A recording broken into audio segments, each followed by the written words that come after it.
Now, the West African Examinations Council says more than half of the candidates who sat for the 2025 West African Senior School Certificate examinations failed core mathematics.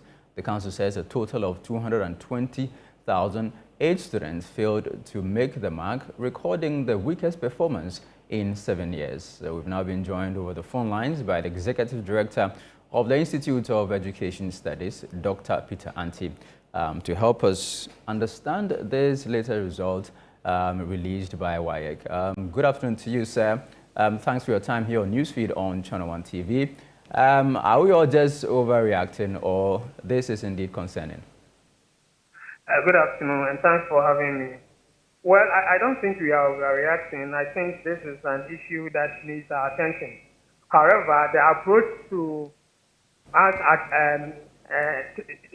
discussing it is what I think is problematic, because for me, it is too early to pinpoint reasons why students will perform in this manner, especially with the core mathematics.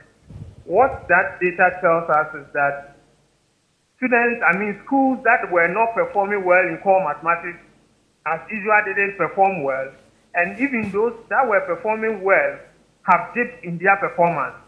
This is the reason why we need not to be in a rush to assume that the performance is because of A, B, or C. We need to pay attention to the individual schools' factors. Hello? Yeah, I can hear you, sir. Please go ahead. We need to pay attention to individual school factors that are causing the decline. Hello, Mr. Anti. Yeah, please, there's a noise at the back. I don't know. Please go ahead. I can hear you clearly. Yes. So what I'm saying is that we need to pay attention to individual school performances and ensure that we understand what happened in each of these individual schools, especially those that were performing well in core mathematics, but this time around, their performance has dipped. Then we can move ahead to design interventions and measures to ensure that this does not occur. But if we are in a hurry to ascribe reasons and pinpoint factors that are not scientifically verified, we will end up having similar issues come next year, and that will not be progressive.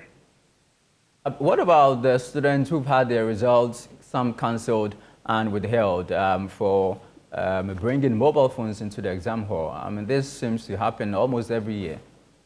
Yes, and I think that is more like an invigilating issue. It's unfortunate that these mobile phones are kept on students, and these students are checked before they enter the exam hall, but yet these invigilators and supervisors are not able to identify them. We need to give more deeper punishment to those who are found doing this, and ensure that the teachers who are also involved are dealt with adequately.